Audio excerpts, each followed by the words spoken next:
ஸ்ரீராம பக்த ஆஞ்சநேயர் கவசம் பாடி அன்போடு துதிப்பவர்க்கு உண்டாகும் நன்மை கோடி.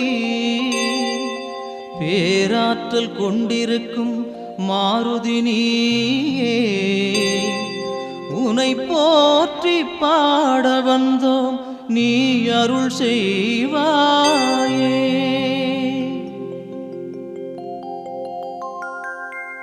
அஞ்சனா தேவியின் அருந்தவமைந்தா,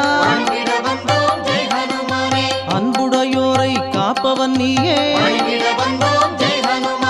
நெஞ்சினில் என்றும் வைத்தே உன்னை, சந்தனத்தாலே பொட்டினை இட்டு சிந்தையில் வந்து நிறைந்தவன் நீயே,